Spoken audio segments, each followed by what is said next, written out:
everyone to this Sasnet lecture. We are very happy to have Manpreet Janeja here from Copenhagen University, and she will talk about the specific part of the transformation of India, the contemporary transformation of India. And in this case, it's about domesticity and housework pertaining to food in particular.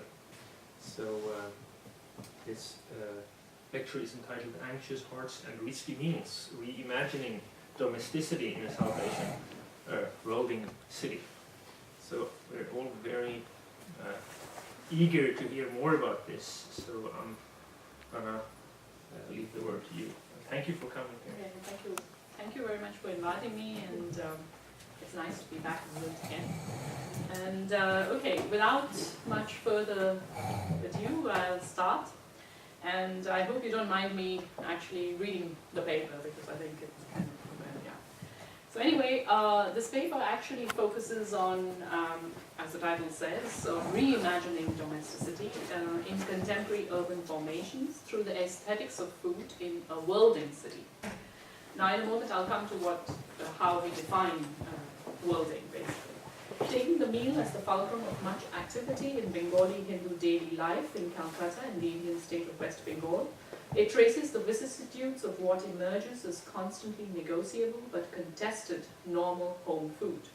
It describes the relatively new phenomena of cooks from cooking bureaus working in households in the upper echelons of the Bengali middle classes, and highlights how food mediates the strategic and ambivalent negotiations they all engage in. In the process, it makes visible the dynamics of trust, distrust, risk, and uncertainty in which these contextual culinary engagements are entangled.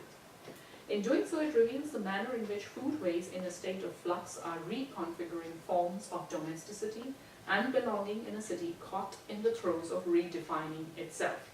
Now, I'm sure all of you are very familiar with where Calcutta is, and I just wanted to sort of just flag it up, just how close it is, because there's this traffic on both sides of the border with Bangladesh, for example, because many of these cooks actually come from either side of the border. So I just wanted to highlight once again, as just as a reminder, the location, the geographical location here. So, but of course, the border in recent years has become highly fenced with an electric fence and things like that, and highly policed, etc. So anyway, well, Calcutta, as Ole and I were just talking about, Calcutta actually is a colonial city very much from its inception. It was founded in 1690 by George Hunt, and before that it was really a cluster of 3 villages. So therefore, as a colonial city, it has always been a worlding city. And now we come to this concept of worlding, which is defined by Ivor Ong as situated everyday practices that help you creatively imagine and shape alternative ways of being, alternative strategies, social visions and configurations, that is worlds beyond current conditions of urban living. The very act of reimagining or redesigning an urban milieu, whether in changing material infrastructure, political possibilities, or aesthetic styles, is by definition aspirational, experimental, or even speculative, and hence always emergent, always in the process of emerging, basically. And so therefore, colonial urbanism involved a heavy traffic in reference, whether this was the French model of Haussmann's modernized Paris or the British model of Howard's Garden City. So, and the colonies have always served as spaces of experiment. So this is just to remind you that Calcutta, in that sense, has always been a worldly city, because by definition, from its very inception, it's been a colonial city. So that's where this worldly in the title comes from, basically, roughly. And in a minute you will see, further on in the paper you will see how this then connects to the aspirations of both, say, the mistress of the household and the cooks who actually cook in these households. So anyway, just roughly to sort of talk about, to refresh some points about the historical background. India partitioned in 1947. What is now Bangladesh then was East Pakistan, but then, later on became independent to become the independent nation state of Bangladesh. Now, As for Calcutta, it was the capital of independent India's West Bengal, state of West Bengal. In the late 1960s and early 1970s, Calcutta's jute mills and engineering industries declined, and thousands of workers became unemployed. But since the 1990s, the city has been gradually economically recovering because of the IT sector, and you have the international call centers, and you have lots of Euro-American organizations outsourcing work there because of cheap labor, etc. And then you have the so-called economic liberalization reforms happening there. As part in India, which everyone's heard about, and so it has its impact on Calcutta as well as the city. And then you also have something called the National Urban Renewal Mission, which actually has a particular kind of, it emphasizes investments in urban infrastructure and deregulation of urban space, establishes neoliberal models of urban planning. And there are three particular kinds of technologies that can be highlighted under the Urban Renewal Mission, that is, which implements this vision of a world-class city. One is basically slum evictions, the other is setting up of special economic zones, and the third is having peri-urban new towns. So, and Calcutta also then, is under this, shows the impact of this National Urban Renewal Mission, basically. So what you see, so as an example of that, what do you see? You have the construction of satellite townships, residential and leisure enclaves for the new globalized elite involved in the financial sector, high technology. So for example, there's a whole new area that has developed on the fringes of Calcutta, very close to the airport, called Newtown. And there are numerous flyovers, bypass expressways to facilitate high-speed mobility, economic zones to attract mobile capital, and various campaigns over the years to beautify, cleanse, and order the city. So you have, slum evictions, you have street hawkers being removed, cleansing operations being performed for spatial purification. And the most infamous example of this was in 1996, Operation Sunshine, when all these street hawkers were actually street vendors who were held to be responsible for dirtying and disordering the city were actually evicted, basically. Now, but this capacity of the activist state to succeed in providing, for example, proper roads, electricity, water, and sewage facilities in the city's new township, which is Newtown, that embodied the dream of the middle-class consumer citizen to find a world-class urban lifestyle, as well as that of the elite global Indian or the non-resident Indian, constitutes a blockade of world-class city making. So on one hand, you have this aspiration, Calcutta wants to be this world-class city. And on the other hand, you have all these things where it has failed. So you have the blockade of this aspiration of it. Furthermore, there have been strong protests against farmland acquisition in these areas called Singur and Nondigram, where actually the Tata Corporation wanted to set up its flagship factory, which was to produce the world's cheapest car, the nano car, but then, and then they had to move, because of these protests, they had to move their factory elsewhere, to the state of Gujarat in India. Now, what happened was that this was all during the time of the left front government, the so-called communist government, which was in power for more than 33 years, around 33, 34 years. And then the All India Trinamool Congress, which is right now in power, was at that point in time in the opposition, basically. But interestingly enough, what has happened is that after they came into power, they have sort of continued this sort of vision of building Calcutta into a world-class city.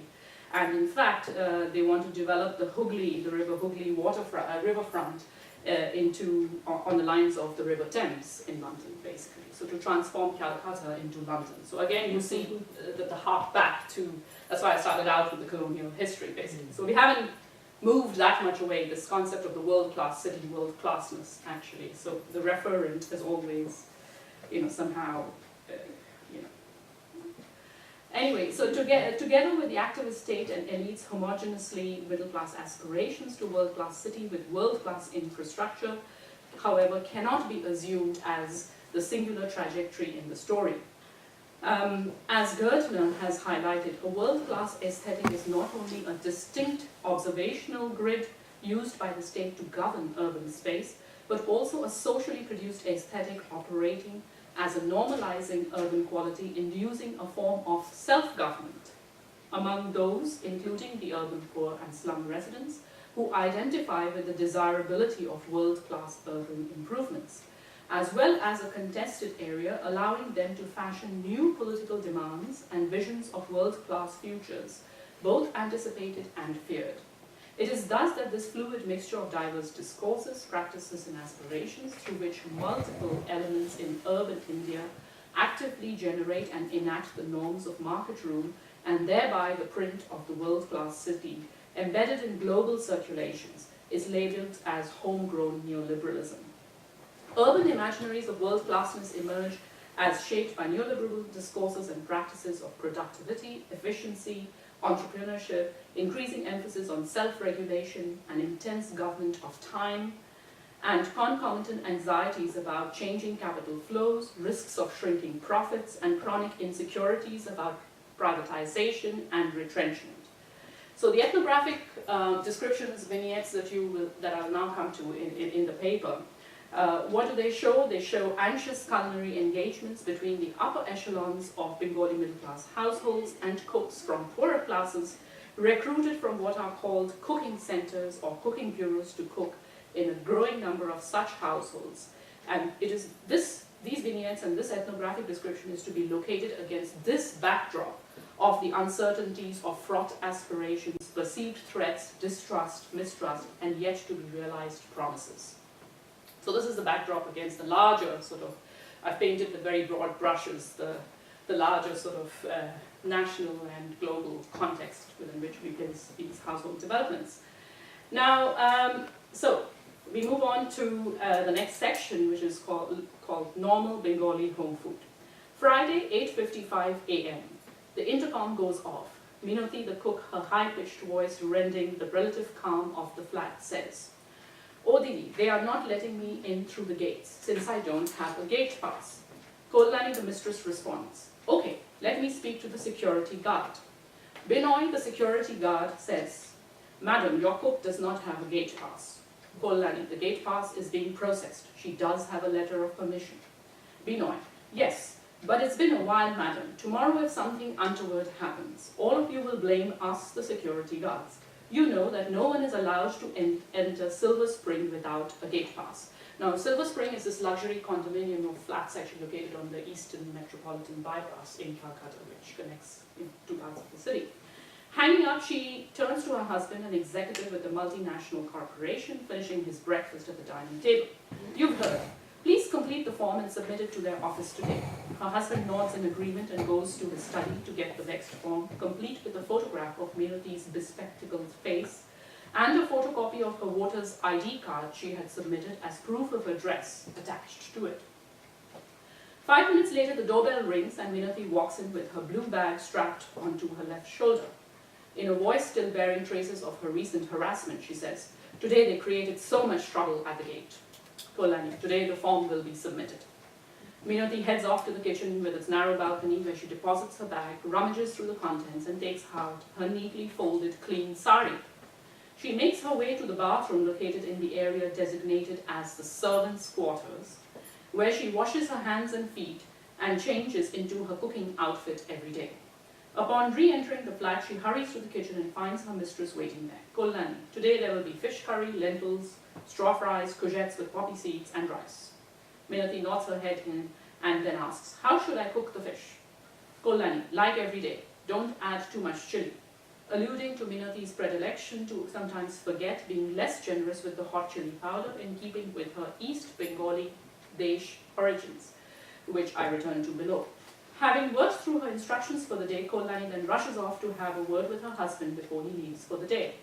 Minati sits, and I think many of you will be familiar with this, sits on her haunches on the floor and begins to peel and dice the potatoes with the boti, this curved blade which rises from this wooden platform, rectangular platform. And it's an essential element of most Bengali households. When the potatoes are done, she drags the grinding stone and pestle called the sheel butter from its normal resting place and sitting on her haunches begins to grind the spices laid out for the fish for the lunchtime meal. For the next 4 hours, Minoti labors in the kitchen with a 10-minute break for tea and toast for breakfast. The tea is cooked on the hob by her, normally without adding too much milk, in an aluminium saucepan, now somewhat brown on the inside and black at the bottom through years of cooking tea in it. The toast is normally prepared by the mistress herself to ensure that it is not buttered too generously, which Minoti declares to me is fine by her, since she normally does not like too much butter anyway, due to difficulties with digestion and the cholesterol-inducing character of butter. The hours of cooking are sometimes punctuated by calls she receives on her mobile phone from her other employer, in whose house she normally cooks every day before coming to Silver Spring, but where she is sometimes also required after finishing her stint here at Silver Spring. Minoti is anxious to keep her calls very brief, as she is paid by the hour, 20 Indian rupees per hour for a minimum of 3 hours every day. Rounded off to the nearest quarter of an hour, and she is apprehensive that her mistress will point out to her that she is talking on time paid for by her to cook. The number of hours spent on cooking depends on the number and complexity of the various dishes she is instructed to prepare by her mistress every day. The mistress notes the time on the clock, strategically placed on the wall above the door, through which Minoti enters the flat every day. After the cooking is complete, Minoti calls out to her mistress, who then notes down in the diary her time of entry and exit, which Minoti then carries away with her. The mistress maintains her own diary, in which she records the number of hours clocked, just in case. Every fortnight, the cooking center sends a receipt through Minoti for payment for the total number of hours that have been logged in the diary. Once Kolani makes the payment, Minoti hands over a commission of 10 Indian rupees per day to the center. This arrangement offers Minoti a certain degree of flexibility in terms of the number of hours and the number of households she can fit into a day. Over time, she is also able to work out an informal arrangement with her mistress, whereby the hours that she works beyond the minimum 3 hours are not logged into the diary that she carries with her to the center, so that the latter is unaware of these extra hours. This enables her to keep the money earned for those extra hours to herself without the bureau receiving a commission on them, thereby earning more money than she otherwise would. At the same time, remaining on the bureau register offers her the possibility of future other employment in case current arrangements fall through. 3 days go by after Minoti's harrowing experience with Binoy, the security guard. On the 4th day, Minoti comes into cook wearing the gate pass round her neck, embodying ocular difference that marks her as a safe outsider or non-resident who is allowed temporary access to the highly securitized Silver Spring complex.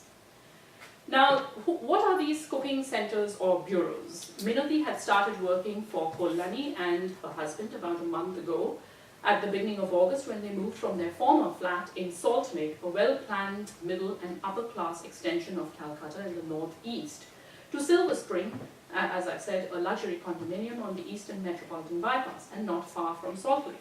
Kolani had hired Minoti by calling the Sri Ma Aya Center, which advertises the services of cooks, domestic helps, housemaids, babysitters, nurses, and security guards. In the fortnightly newspaper called Salt Lake News, Logan Rod Chambad, that focuses on news and developments primarily in Salt Lake.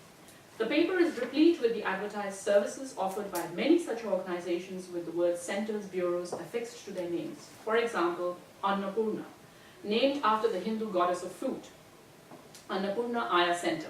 So, centers like these, or cooking centers and bureaus like these, have mushroomed in Salt Lake as in many other parts of the city. One such bureau, CARE, headquartered in Salt Lake in Calcutta, also has branches in other major Indian cities such as New Delhi, Mumbai, Chennai, and on its website it claims to have supplied its dedicated people to global clients in the UK, USA, Bangladesh, China, and Saudi Arabia, amongst other places.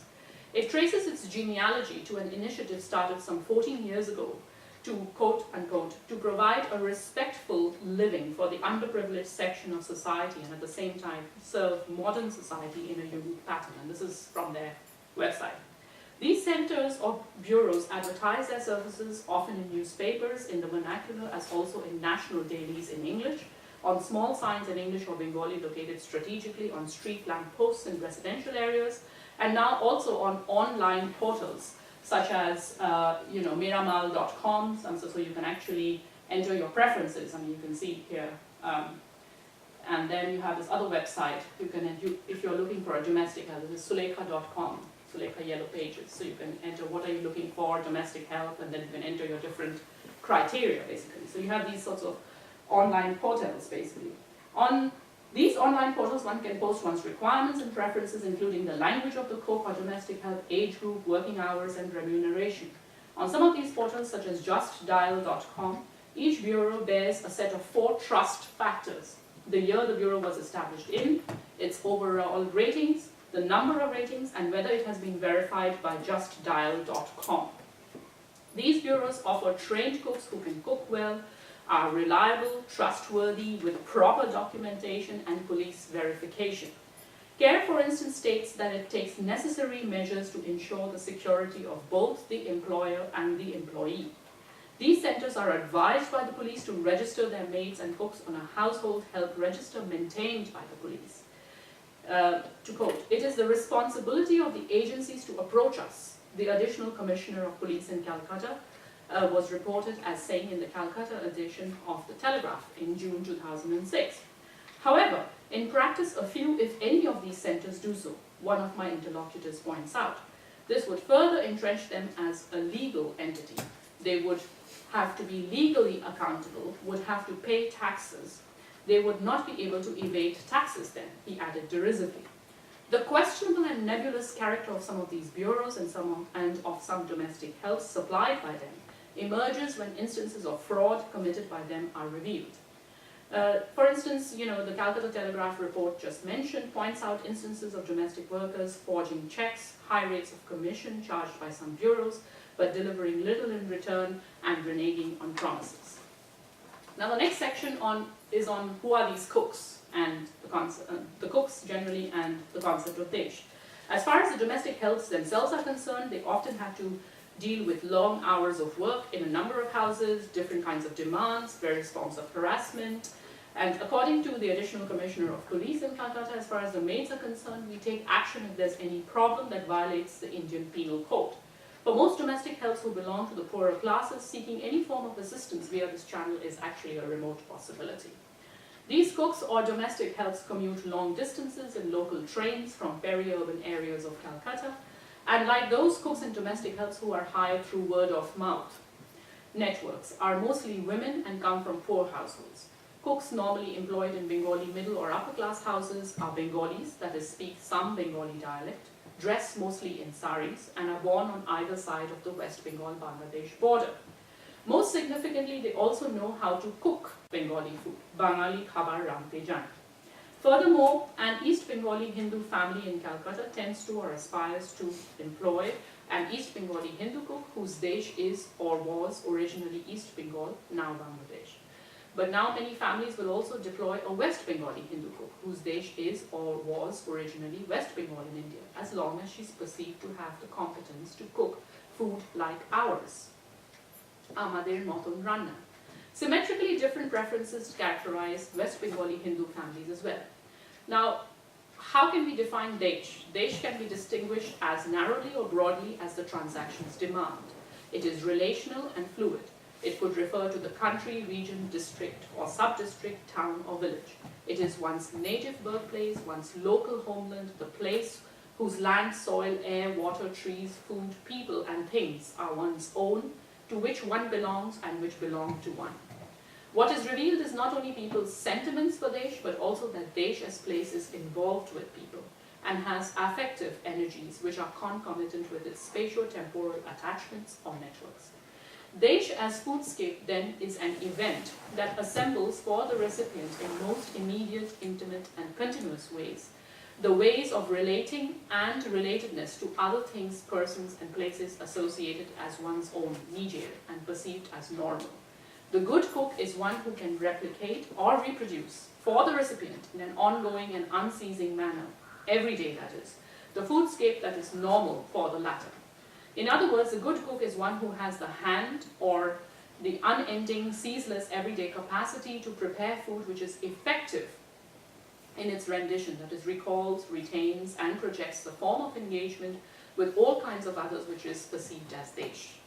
On the other hand, the discapacity of the cook to continuously evoke the normal foodscape for the patron household, perceived as not normality, can manifest itself in various ways that help to define what normality is for such households.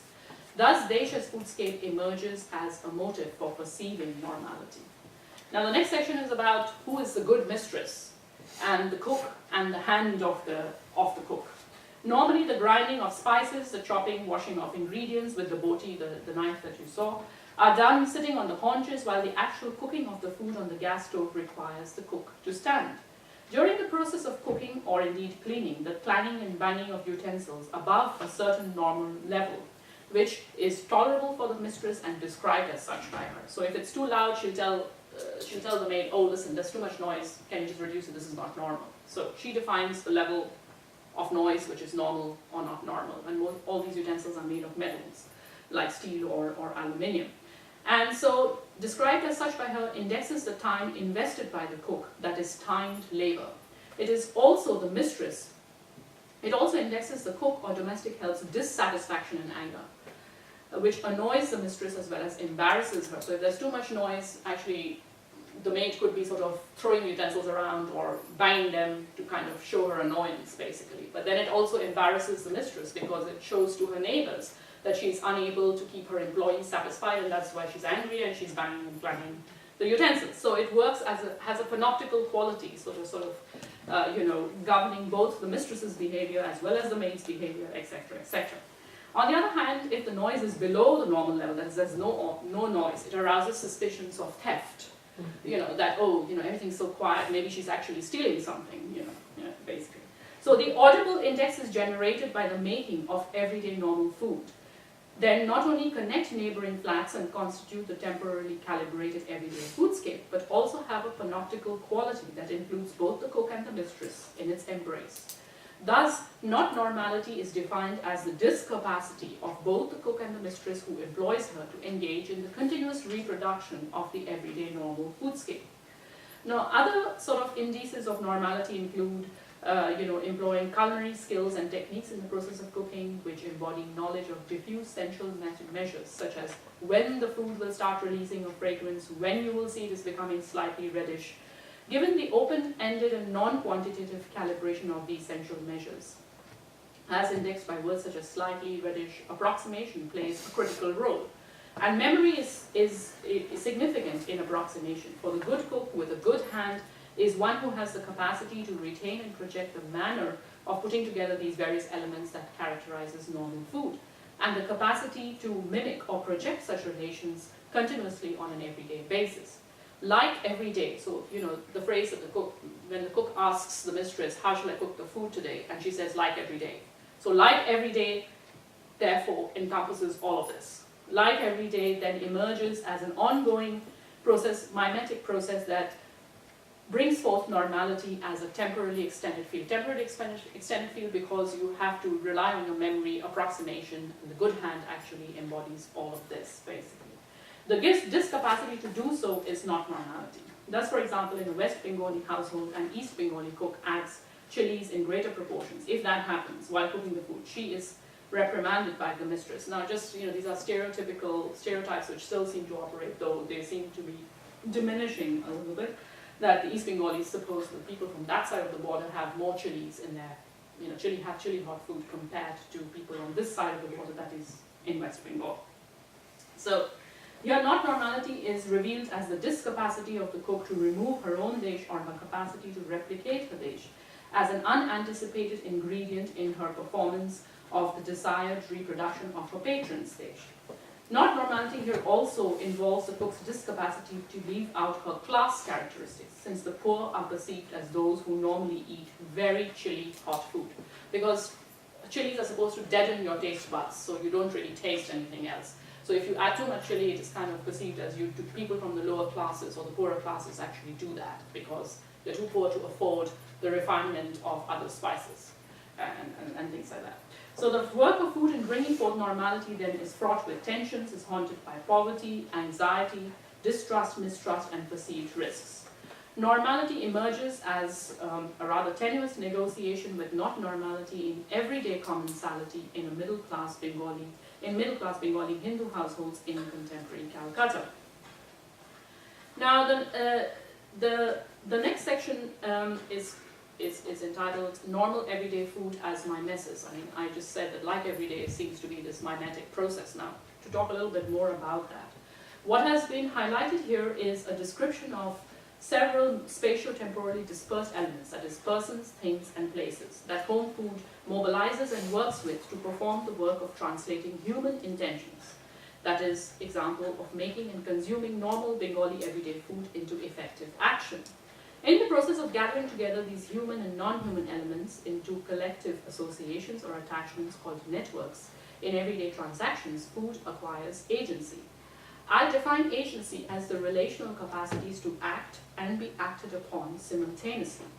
Agency thus acquired is collective and hybrid in character.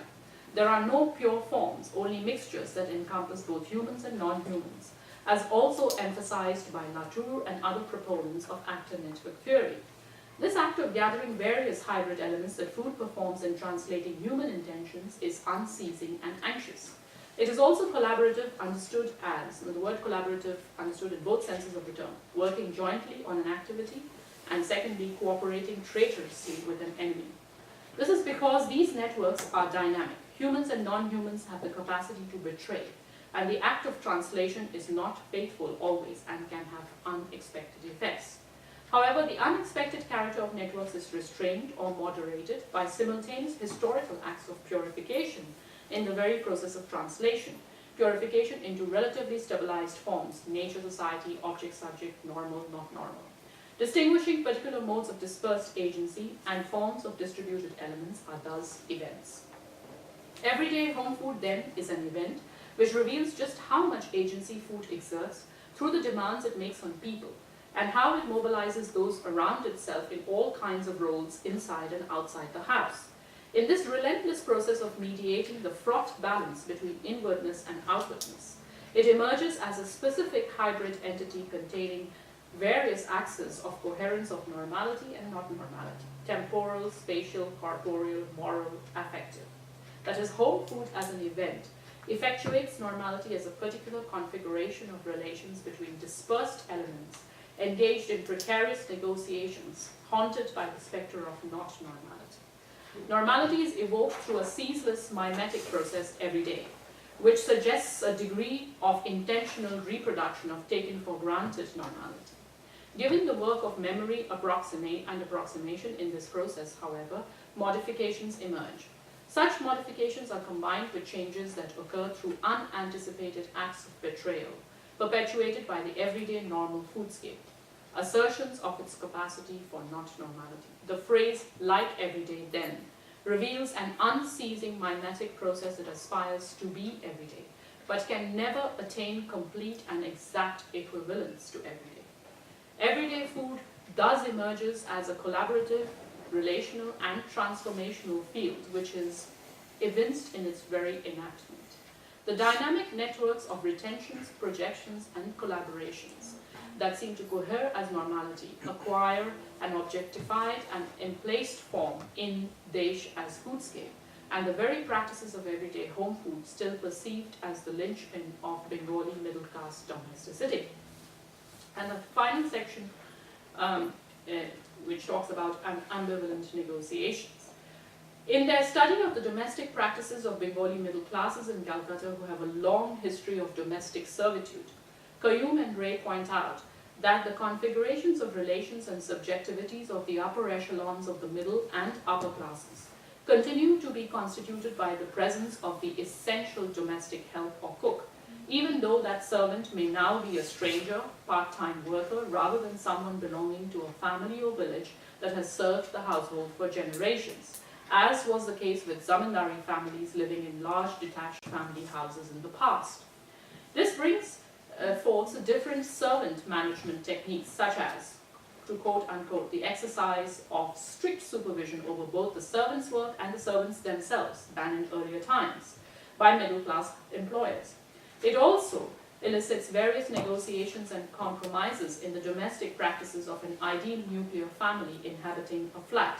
For example, having a domestic help or cook work part-time during the day without having to engage with the corporeal immediacy of a non-family member in the evenings, and seeking to fulfill its yearnings for the attachments of Desh as explained above, by aspiring to hire a part-time cook who cooks meals that approximate the aesthetics or form of Desher Khabar, food that belongs to Desh, and Amader Moton Ranna, food like ours. Where households in the mobile upper echelons of the middle classes tend not to have access to word-of-mouth networks due to their mobility, the cooking bureaus can provide contractual part-time cooks and domestic help. Thus, the transition from predominantly live-in to part-time domestic work in Calcutta does not index the disappearance of domestic servitude. Rather, it reveals the emergence of an increasing professionalization of cooking and other domestic practices such as cleaning and washing through the hiring of part-time wage labor to achieve the attachments of Desh that may be desired by the employer. Bengali middle-class employers engaged in worlding practices enact the middleness of their middle-class status through their changing spatial, temporal, and labor employment practices at home, their continued eschewing of manual work, and creative and ambivalent negotiations of various indexes of perceived normal Bengali middle-class domesticity. On the other hand, what of the domestic helps and cooks such as Minati? She, like many other cooks, performs rituals of cleanliness and cooks across different households, exercising a set of transferable techniques and skills of correct approximation, qualified by her capacity for retention and projection. Through the enactment of these skills, cooks like her enable their employers to mobilize the agency of the food cooked by them to effectuate emergent forms of interiority, now perceived as normal domesticity in the upper echelons of mobile Bengali middle classes. Furthermore, they acquire intimate knowledge of embodied practices of their middle-class employers, which they then might mobilize for different ends. For example, the informal arrangement that Minati works out with her mistress, which enables her to earn extra money, that goes towards her daughter's school education, with its promise of improved future prospects associated with the good life. Thus, the agency of cooks hired to cook in middle-class households emerges in the ways in which they engage in worlding practices and participate in the world-class city-making project. Finally, the analysis in this paper also highlights attempts at standardization of normal everyday Bengali food through, for example, hiring cooks from cooking bureaus, the circulation of visible technologies of trust in the form of mobile information such as the gate pass, and the increasing institutionalization of trust more generally, with its complementary analogues of information and transparency. Measures found often in contemporary Anglo-American capitalist regimes that deploy such measures also in governing their world-class cities, that hinge on the notion of the informationalization of moral knowledge and practices. That is, certification of information here conflated with knowledge, that is assured as robust by an external entity, makes a system morally robust or trustworthy. As Jimenez points out, trust becomes a value that can be audited. Trust and, to quote unquote, trust and information communication are hailed as two sides of the same coin, namely moral robustness. But systems of moral accountability and negotiating risks and uncertainties under them are not simply a matter of information. There is more to trust than its relation to cognitive and knowledge structures. It is a material and affective one as well. As the above ethnography shows, trust resides in no one transactional register, but is emergent in the very contextual engagement of various configurations of human and non-human entities. Everyday food as an event then reveals the shifting configurations of trust and risk that are integral to it. It is this understanding of the volatile and distributed character of trust that perhaps enables us to examine the ambivalent engagements between the upper echelons of middle-class Bengalis and the cooks from cooking bureaus, mediated by everyday home food, as an anxious performance of their agentive capacities and subjectivities. West Bengali, East Bengali, middle-class householders or poorer-class cooks, city dwellers, heightened by participating in worlding practices in a city caught in the throes of redefining itself through fraught aspirations of world-classness. This ethnographic description of the nuanced understandings of agency, the practical aesthetics of trust, and of food as an event reveals the ways in which forms of domesticity and belonging are being reconfigured in contemporary Calcutta, and in the process offers another window into the contours of reimagining a rising Asian worlding city and its challenges. Thank you. Thank you. Thank you. Thank you very much.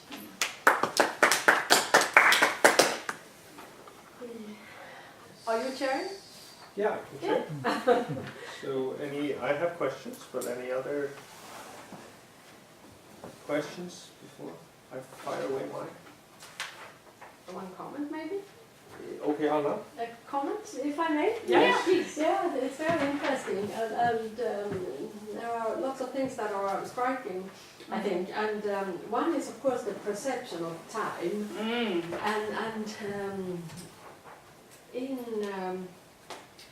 I remember that European historians very often consider this change of perception of time as one of the significant features of modernity, and especially the time we work. So we can compare perhaps a little bit there, learn something from historians. It's also interesting what you say about the professionalization of this domestic work, which I would think is a positive development, maybe. And I mentioned to Manpreet during the lunch that in southern India, maybe also in Kolkata, I don't know, but they have this organization, SEBA, Self-Employed Women's Association, and they have this kind of agencies, but then it's in a cooperative form.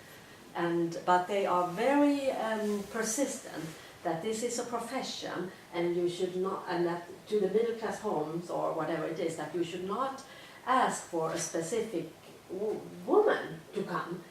So they don't want this pattern client system, but this is a profession, and you just take what you get, because it's like any labor. When you do gardening or repair your car, you don't ask to have Ulla or Lars, or you want a skilled person, and that's it. Yeah.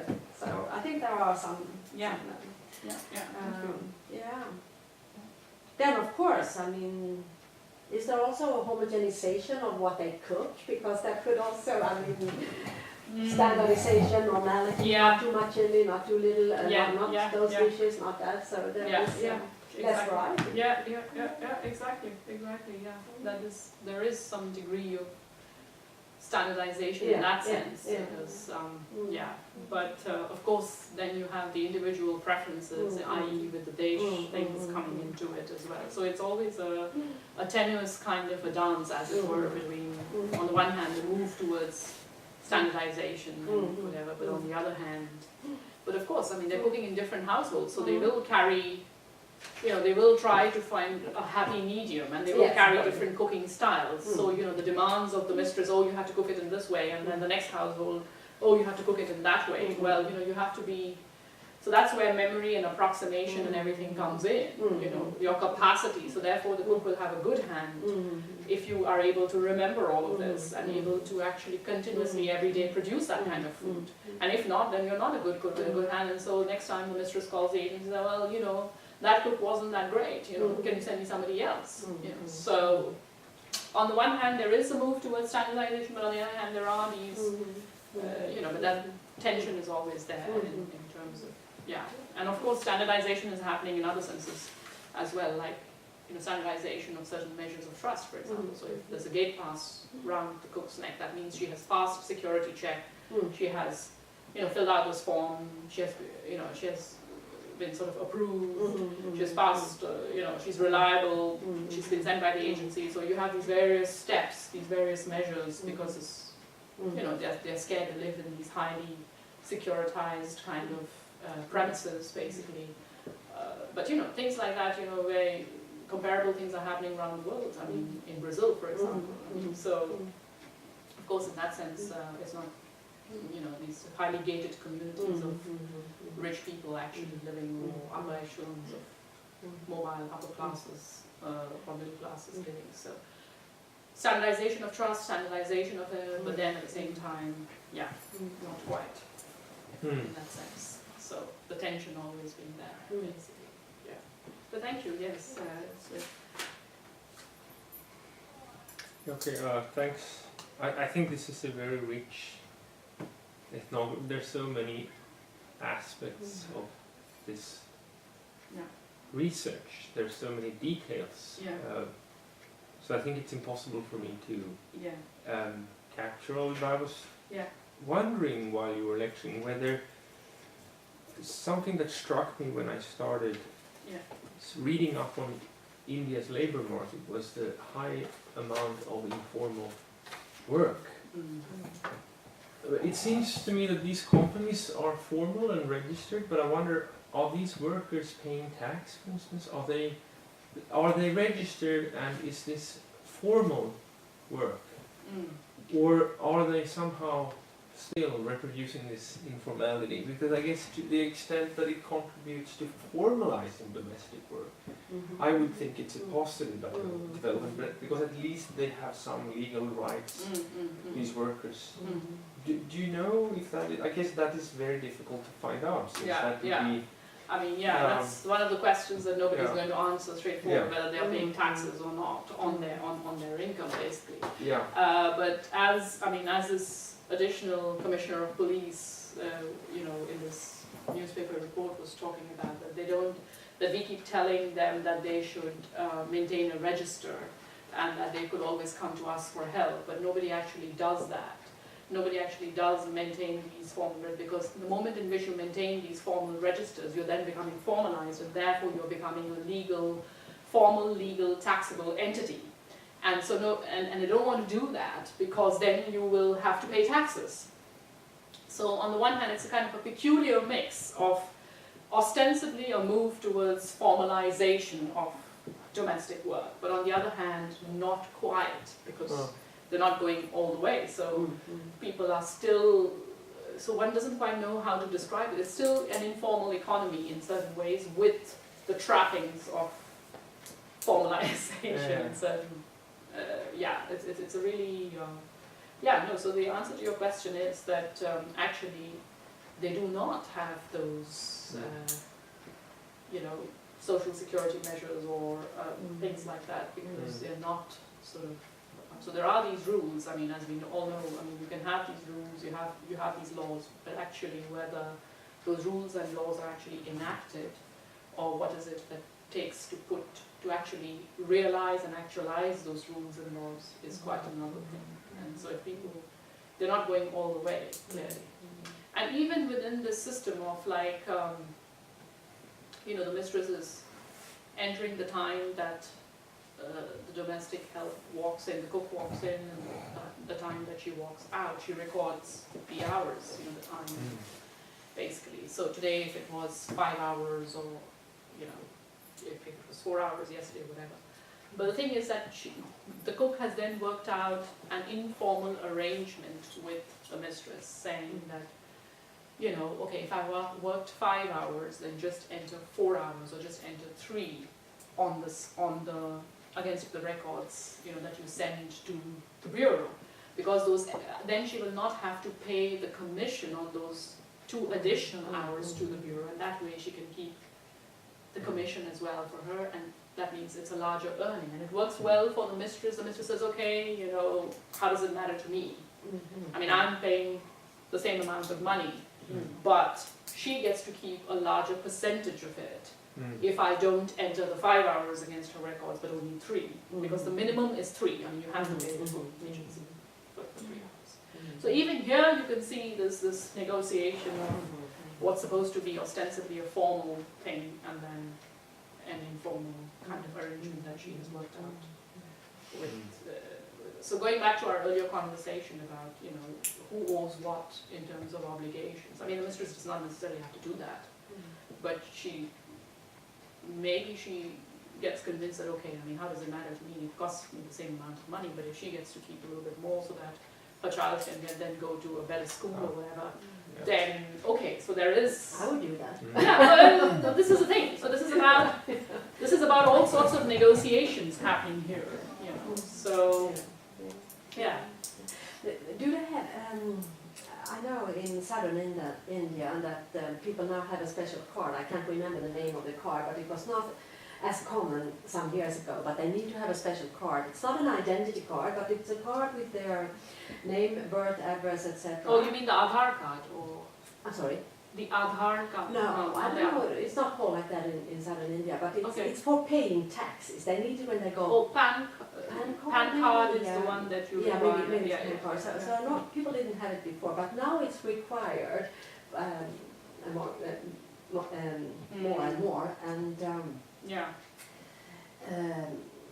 I don't know if that is different in different states, that how much you can earn before you have to pay tax. Mm. Do you know anything about that? But No, I mean that. I know that the most people try to avoid tax. Yeah, most yeah. people do. You I also mean, in India. yeah. I mean, like in any other place, I mean, you have a certain threshold. I mean, if you earn below that threshold, your income cannot be taxed. But of course, if you earn above that threshold, and so most people would, even if they file tax returns, I mean, and which I imagine many of these cooks don't, because they may not actually be able to have access to, or may not be literate enough to be able to do that. So the thing is that, and in any case, you know, so basically they don't pay taxes, actually, as far as I'm aware. I mean, you know, at least in this micro study, I mean, it would be difficult to generalize for all the Indian states, or indeed, you know, the example that you were giving of the women in South India who work. I wouldn't know whether they actually, but it's a difficult question to ask these people, because no one's going to tell you the truth. I mean, ostensibly they might just say, yes, we are filing tax returns, but how shall we know that? I mean, unless you actually see it. So, yeah.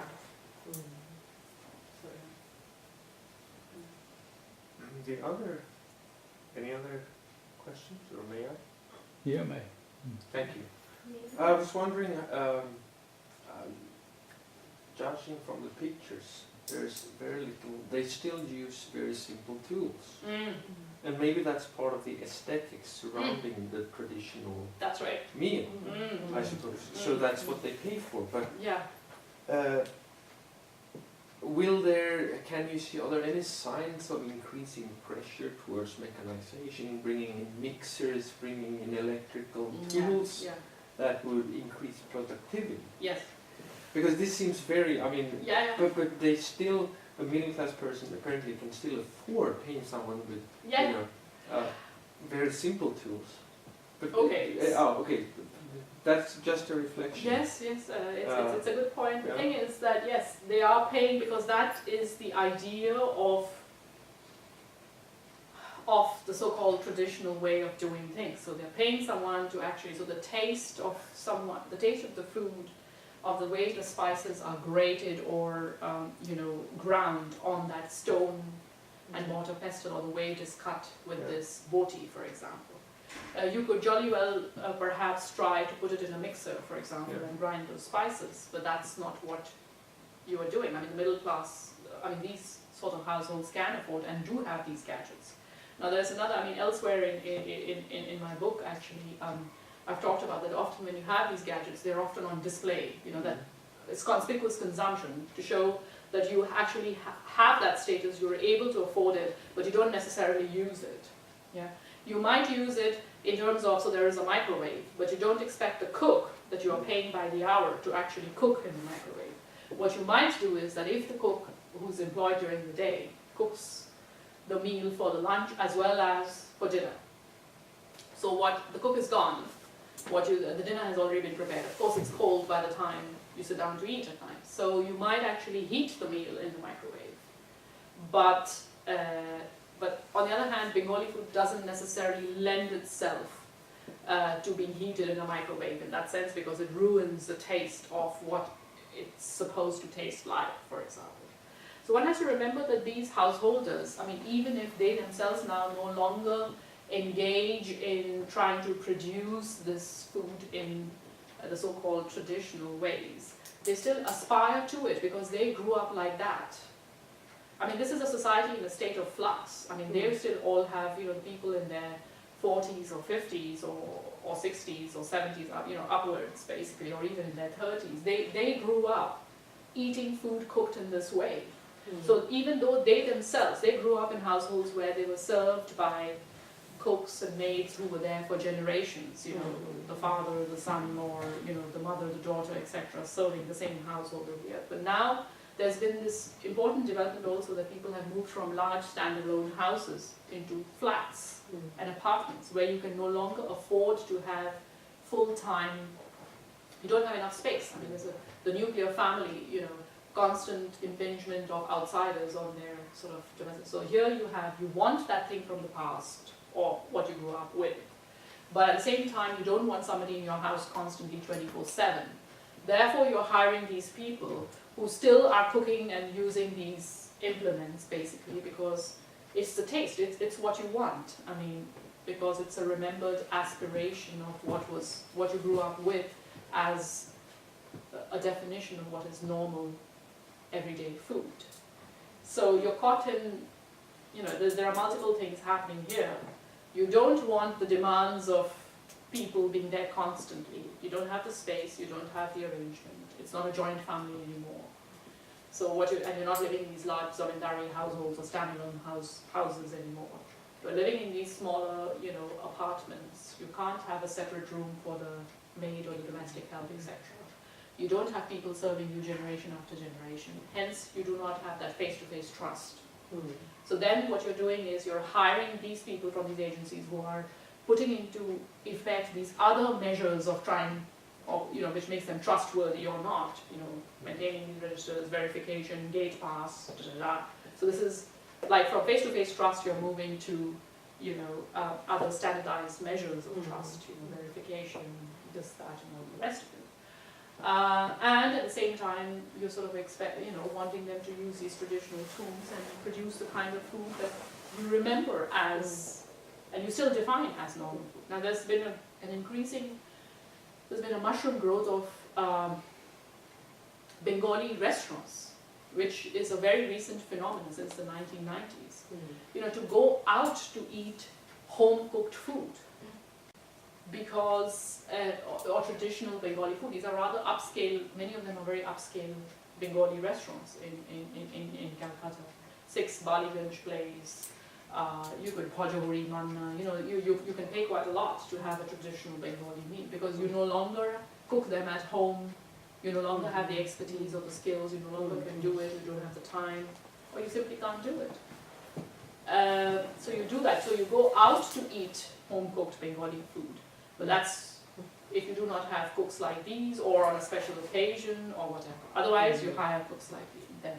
And of course, it's a watered-down version. I mean, how can you expect the cook to produce the same kind of food that you grew up, and if you're not having the same cook that you grew up with, and if you're not having the same cook every day, but you're sort of hiring you know, different cooks, or over a period of time, you may like one cook and may keep her on and ask the agency to send that cook every day, and you develop a routine that it's the same cook who's coming every day, but you're still paying her you're not paying her, you're just paying her wages, daily wages, not really a monthly salary in those terms, basically. So, yeah.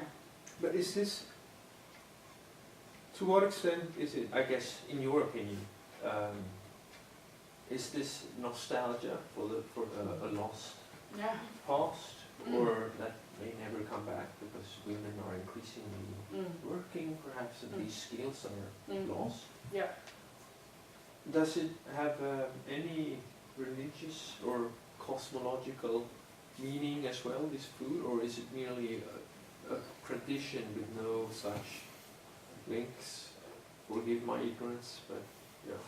Yeah, no, I mean, well, there are religious and cosmological dimensions here, obviously, which are part of the so-called, I mean, we can't actually separate tradition and that. I mean, these are elements in the depth of what is defined as tradition. And of course, there are religious dimensions here as well. I mean, you know, only certain kinds of food are being cooked. I mean, many of these, say, for example, some of the cooks I interviewed, I mean, they don't, you know, they sort of like, yes, I handle ham sandwiches, but they're not really cooking pork. So that's the most that they will go, and many of them will not cook beef, for example. So even if, it's not so common for these households to expect the cooks to cook beef, but then that is still an anomaly, more or less, by and large. It's not such a common thing. So yes, you do have, certain kinds of meats that will be handled or not, basically. And you do have, somewhere in the background, caste things are also operating, caste considerations are also operating. So, and also in terms of the names that these books have, Minoti, Ruby, Mollika, they could ostensibly be just Hindu names rather than Muslim names, for example. So, and really, so you do have these kinds of larger cosmological, things operating there, actually. Something which is taken for granted somehow. It's not being explicitly stated, but implicitly it is underpinning a lot of these. These are the sort of, as it were, the sort of honor codes, as parallelly if you think of it. Things which are understood, but not necessarily always explicitly stated to give an analogous argument, basically. So, yeah. I just want to ask, it seems is well organized. The cooks agencies in Calcutta is the same practices in the rest of the India, because I don't see anything in Pakistan or Kashmir like this. Right. As I have heard, I must admit that this has been actually a very small side project. So I've confined myself largely to this part of India, that is Calcutta and West Bengal. However, this, as one of the agencies, CARE, says that they supply these cooks to other parts of India as well, for example, or to Bangladesh, for example. And we've just heard from Anna, for example, that there's this organization in South India. But yeah, there are actually such agencies in different parts of the country. If you Google them, say the city Bombay or whatever, so you do have these online portals, because these people, one has to remember that these the kinds of households that employ these sorts of cooks, they are also mobile people. They're moving from cities, and the reason why they're actually falling back, also one of the reasons why why they're using these online portals or these agencies, because they've moved around. They don't have their networks built up through years of living in the same city, for example. So the assumption is that this is also for people who move around. So therefore you can enter, as you saw on that slide, that you can enter the language of the cook, the kind of food, or the sort of the place, and the preferences you could enter, basically. So which kind of assumes that it is something which is built to be used anywhere in different parts. But yeah, it is possibly a pattern and a trend more in certain parts than in others, parts of the country. Or also, that's why I started out with also the impact that the economic reforms, neoliberalization, etc.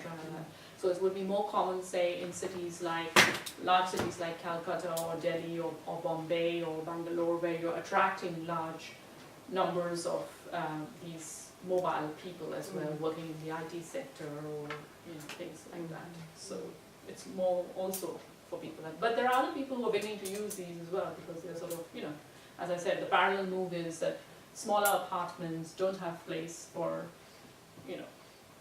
cooks and people to serve you over generations. And so, yeah, it's not just the mobile people who are using them now anymore, actually. Even people who, Other thing which you mentioned is a big trend right now. Like eat food like a home food or like a cooked by the women. So I just went not only there, actually in Copenhagen last week. Yeah. I went to the Bolly food. It's You went to what? one of the. It's like a takeaway Yeah. in Copenhagen. They got 3 branches. It's called Bolly Food instead of Bollywood. Okay. Bolly Food. Yeah. So there was like a cook by the women's in somewhere outside Copenhagen, in Brooklyn. They just warm up. Yeah. And I really like the taste because I felt the mother taste. Okay. As mother used to make it. This is a line from an ad. Yeah, I see. As you said, nostalgia. Yeah, nostalgia certainly plays a role. Yes, absolutely. And this is. Yeah. But would this be the normal expectation of a movie? Because you're talking about normality, but it seems to me these are from my crude Scandinavian perspective, pretty sophisticated food practices. A sophisticated food practices, the way of this way of cooking, and which is probably nothing that I've been close to in my life. But would this be considered eating like this would be the normal practice of a middle class family? So this is a way of maintaining normality despite a changing environment where the preconditions for getting these kinds of meals every day are changing. But this is a way of using another mechanism to get this still, despite the fact that you no longer have a house where you can keep domestic workers. Yeah. Because it seems to me, so this would be normal. It's not like wine tasting, which is kind of something that you use to distinguish yourself, but this is more like to maintain normality. Normality, yes. It is. Okay. Your perceptions of normality. Yeah. I mean, normality is a construct in this sense. I mean, these are the practices and perceptions of what you perceive as normal. And actually, clearly, I mean, it's also, normality is also class specific. I mean, this is clearly not normal for the households of these poorer cooks, for example. I mean, they wouldn't be able to afford to have these, like she had several dishes listed. I mean, what should I cook today? You do the potatoes, the straw fries, the fish, the courgettes with poppies, and etc. So the poorer household would not be able to afford having so many dishes, for a normal meal. So what you define is also what is normal. Also is very class, or not normal, is also very class specific. Clearly also has religious connotations, because you note the absence, even elsewhere, in other papers where I've looked at other aspects of the book, there are all these religious dimensions, the exclusion. Even if you go to this restaurant, what counts as a normal Bengali meal, it will depend on the kind of restaurant you go. So in Dhaka, if you go, a normal Bengali meal would include beef dishes, for example, but not necessarily, say, in a restaurant like a Haley in Calcutta, for example. It will not include beef dishes. So what is a normal Bengali meal is also has all these. Normality is definitely is constructed and hinges on, or takes all these characteristics into account, depending on what your class location is, what your religious location is, what your caste location is, etc., as well. So in that sense, it's not a standardized, at a certain level, it's not a standardized normality in that sense. And it's about, that's why it's always, there are these tensions in how you're trying to bring about this. It's an ideal that you're aspiring towards what's normal, but it's constantly in a state of collapse. There's a danger that it can, that's why it's called risky meals, because there's always the risk. The moment in which you trust, there's always a risk. You can never trust without risk. So, and that's why, and there are different stages of trust, mistrust, and distrust. So distrust would be a complete active withdrawal of trust, but there's an in-between stage, which is mistrust. So you are actually letting a complete stranger into your house, who you do not know at all. For all you know, he or she could actually, in the end, there are things which are reported in newspapers, for example. Things have happened, like they talk about the forging of checks and things like that. So the thing is that, but there are several stages. It's not as if there's trust and then you don't trust anymore, but there are gradual stages of, So you're mistrusting this stranger, you're not distrusting entirely, because if you were distrusting, you wouldn't let them enter the house at all. But you mistrust them, therefore you make them go through these various security checks, etc. You know, kind of seeing if they're making enough noise. If they're not making enough noise, you want to go and check to see if, what are they doing actually.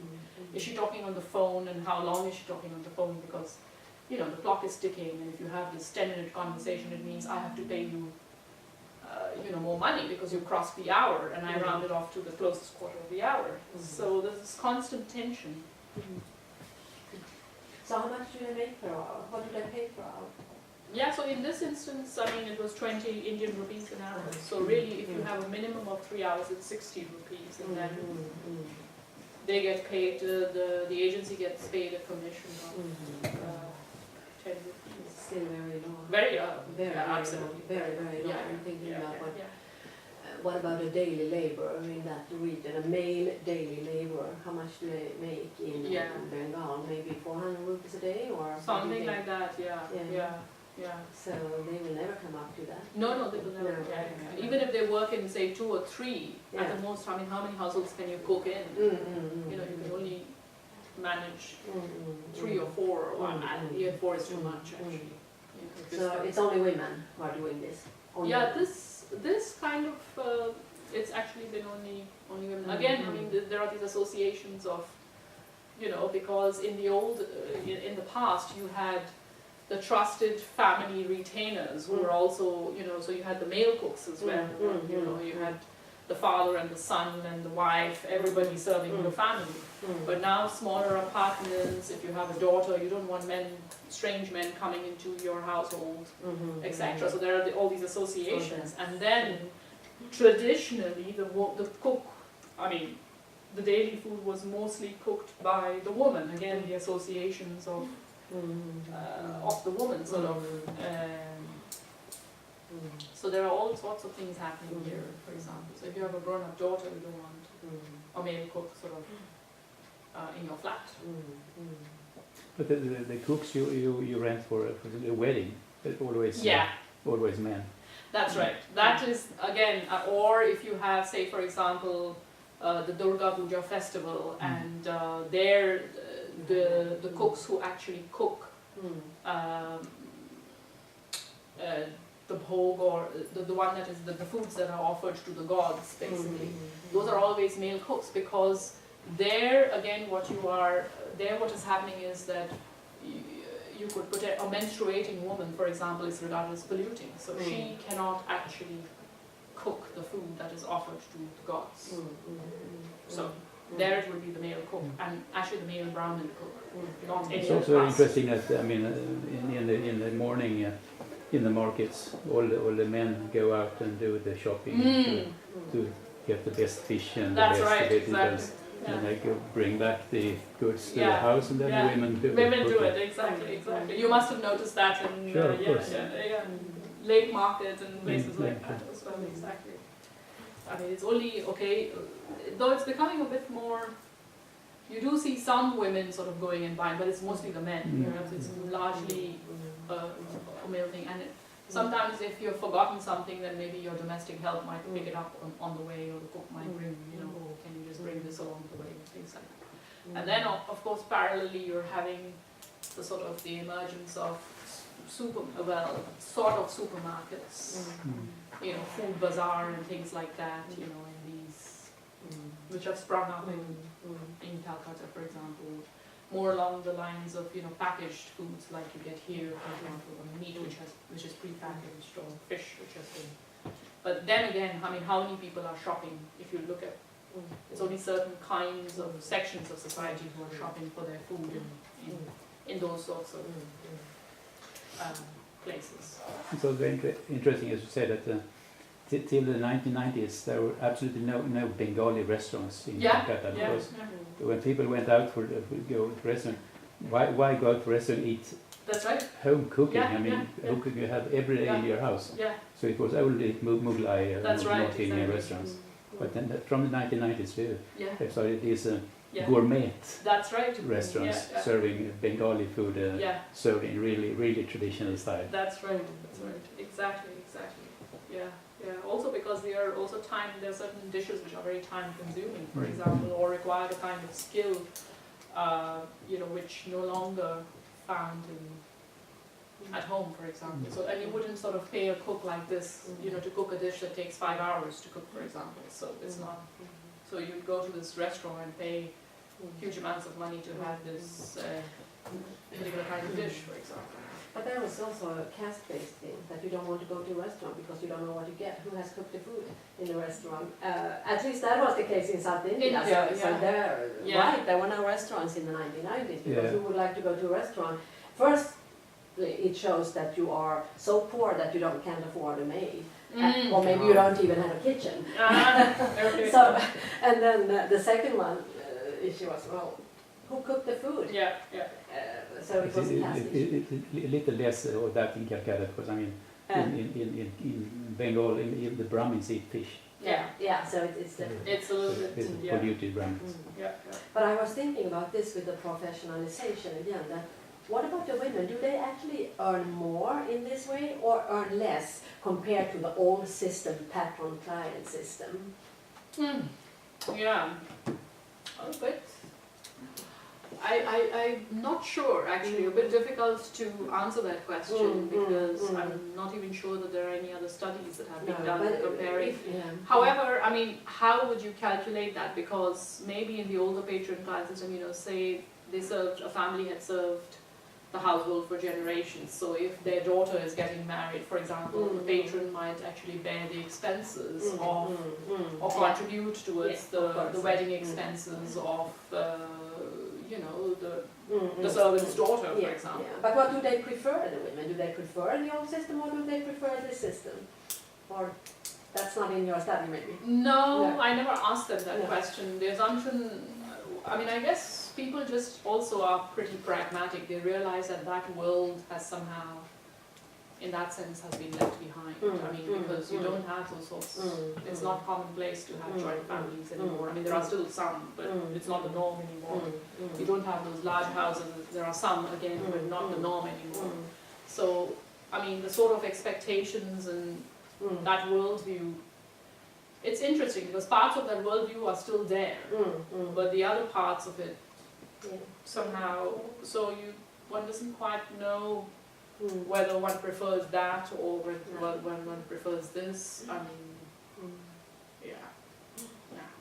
And maybe the comparison that I made with Seva, maybe it's not that correct after all, because what they tried to do was really to try to make domestic work as, what should I say, give it as high status as a male okay, job. I see. Okay. So they tried, so it became a lot more expensive for people who hire Seva, and they also had a security and healthcare system and all of that. Oh, right. And they are Okay. insured and okay, no, then this is, next month, on May 13, and for approximately 4 or 5 weeks, Devika from Center for Development Studies will be here. Oh, sorry?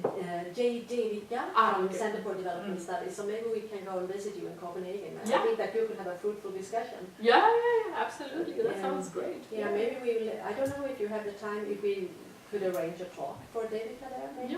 If you like to. Yes. Yeah. So may I ask you just final, very, well, maybe not final. Let's see. You mentioned this is a whirling city, but in terms of it is in many ways in that it's integrated increasingly into a global economy, but these food habits are very rooted in local traditions. To what extent are middle class Bengalis adopting or bringing in food influences from abroad? Is that that's not common for among in the middle class groups? Because in other places like in Sweden, for instance, you adopted French food, for instance, as a status marker. But here it seems like are they adopting? Are they buying sushi? Are they getting acquiring French food? Are they buying French wine or Californian wine? Or are they just, is it only Bengali food?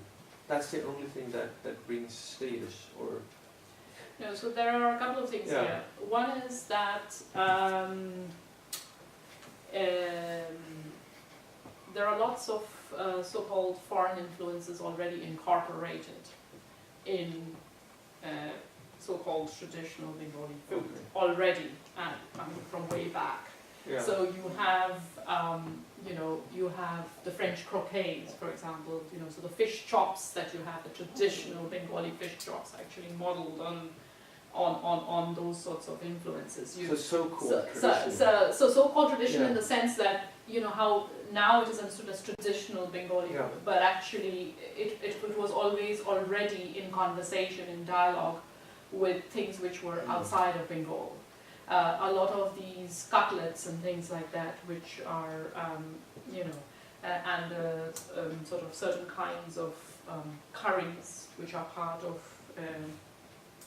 Bengali food. I mean, they arose out of this sort of catering to, say, for example, the palate of, the Sahab, the British Sahab, basically. So the thing is that it has always already been a worlding city in that sense, and so it's not as if, so what is defined as traditional Bengali food has always already been in dialogue with something outside, and that is actually considered to be traditional Bengali food from its very inception in that sense. And a lot of the vegetables, for example, I mean, aubergines or brinjals were never, they're not indigenous to India, for example. They've come, the tomato, it's not indigenous to India, for example. I mean, so those vegetables are also part of, I mean, you have tomato chutney made in certain ways, in which the chutney is very much a part of what would pass for a normal Bengali meal. Now, it's made of tomatoes, which never grew in the first place. I mean, they've come from, Well, it's same with potatoes. Same with chili, potatoes, I mean, exactly. I mean, if potatoes you- are if fried you go to potatoes. an Indian cookbook from the medieval times, you Yeah. cannot recognize a single ingredient. That's right, you see. This is the thing. So the thing is that now what you count as so it's not as if it has been an unchanging cuisine forever the way it was, because it has incorporated all these things which have now become part of traditional, what is defined as a traditional Bengali food meal in this instance. Yeah. So she talks about potato straw fries, for example, and it's part of, potatoes are very much a part of, boiled potatoes, fried potatoes, aloo bhaja, this, that, etc. I mean, they're all part of traditional Bengali. You wouldn't have it as the main carbohydrate like you would have, say, for example, here. So you would have it, say, rice, lentils, and potato fries. So there would be sort of an accompanying dish rather than the main carbohydrate that there would be rice. So, but yeah, so it was already always in and as for other kinds of food, basically, I mean, in that sense, Calcutta has always been. So you have these Chinese noodles, chow mein, that's a sort of spiced up version of Chinese noodles, and we also have to remember that. Calcutta has a large, or until quite recently, had a very large Chinese immigrant community as well, and a large Chinatown. And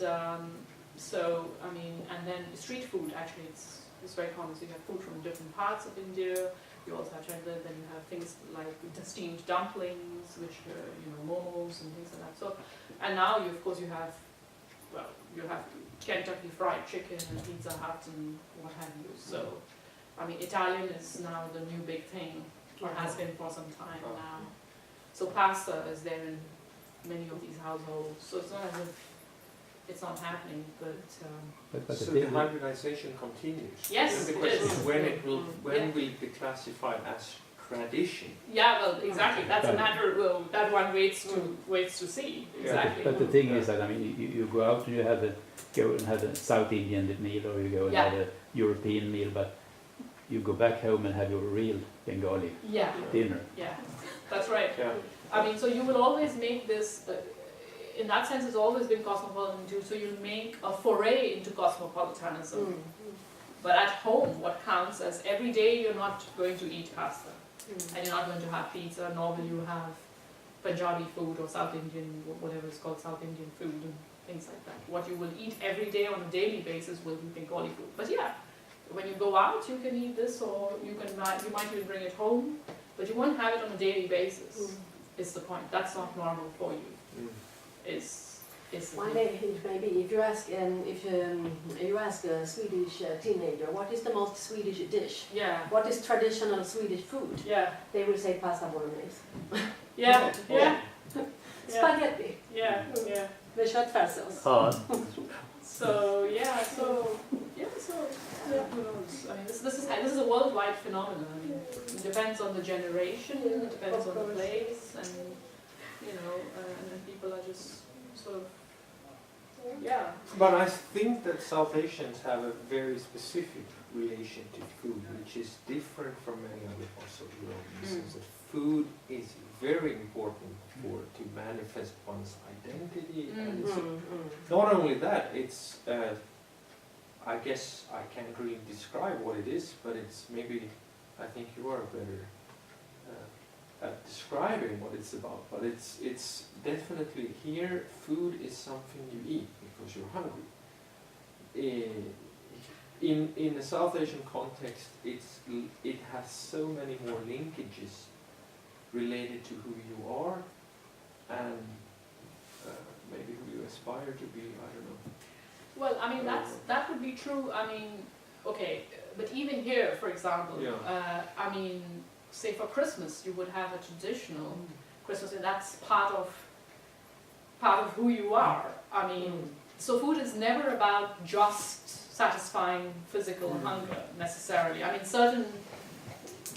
if it's a thing of convenience, if you have a high-pressure lifestyle, you don't really know how to cook or don't want to cook or whatever, then yes, convenience foods. But the occasions which are important to you, or if you go and visit your parents or whatever, you actually will eat. I mean, you won't go home. I mean, if you sort of came from, again, one has to qualify these statements because it's not the same for everyone. Not everybody grew up in traditional households where their mothers and fathers cooked for them. I mean, for example, there are many, I mean, in one of my other projects, when I've been looking at school kids